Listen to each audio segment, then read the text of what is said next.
Fora TV. The world is thinking.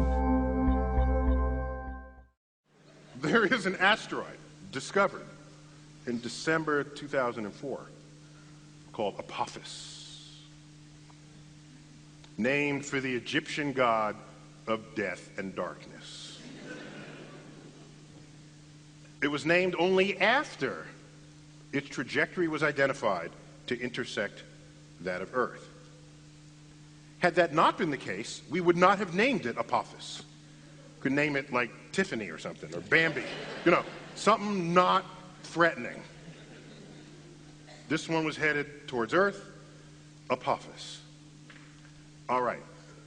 Once you discover an asteroid, you got to wait a little while to get enough of a segment of its orbit to calculate what the full orbit will be to know if it will come in harm's way.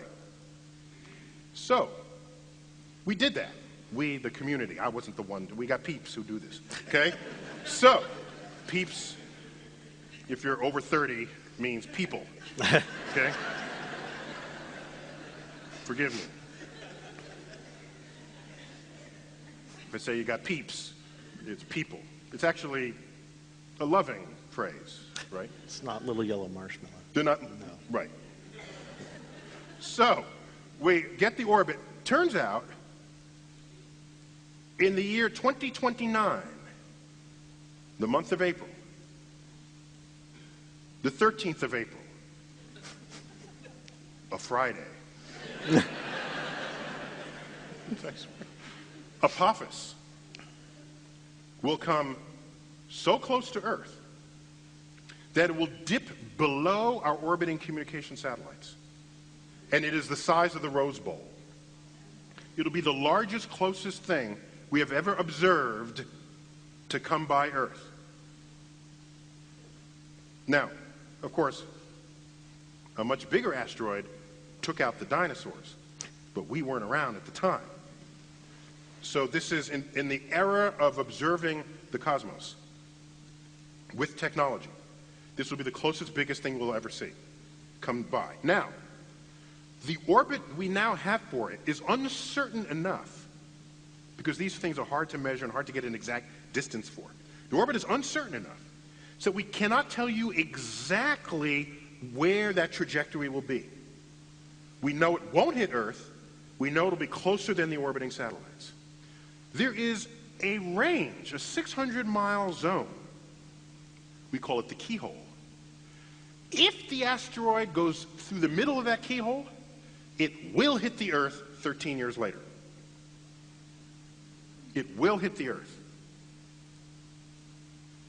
500 kilometers due west of Santa Monica. So it doesn't matter where it goes through that keyhole. Now, that's if it goes through the center.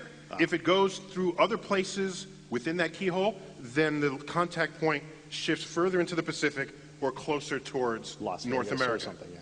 Yes. Okay?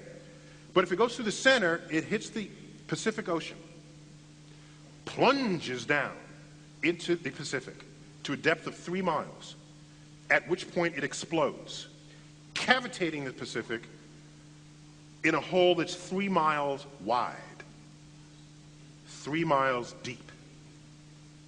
That will send a tsunami wave outward from that location. That's 50 feet high, 5 stories. Oceans don't like having holes in them. So, this 3 mile high wall does what? You say that so timidly, sir. Collapses. It's a 3 mile high wall of water. Thank you. Falls back into the hole, sloshing against itself with such ferocity that it rises high into the atmosphere and falls back down to the ocean, cavitating the ocean again.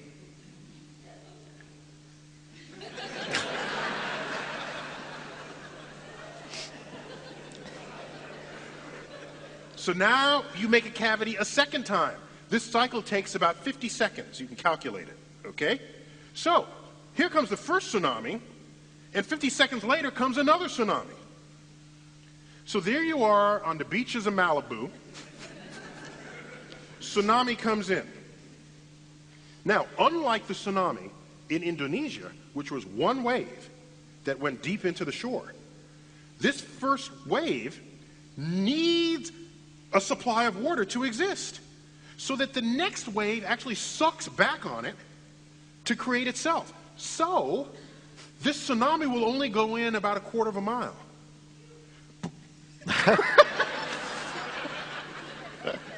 We have the sound effects person in the upper row there. So it only goes in 1/4 mile before it gets sucked back out for the next wave to come. Here's the problem. Whatever was there on the coastline is now brought back out to sea. And the next tsunami brings it back to the shore. All the $1 million homes in Malibu, they get taken out to the sea and then back. But this time they're in a slightly different shape, okay? And so what happens is all the artificial stuff, all the houses, the factories, they get churned into this ablative force that sandblasts the entire west coast of North America clean. So have a nice day for that. But this begs. So I'm sorry, I said 13 years after 2020. I misspoke. It's April 13th, 2029, and if it threads the keel, it will hit Earth April 13th, 2036. So it's a 7-year.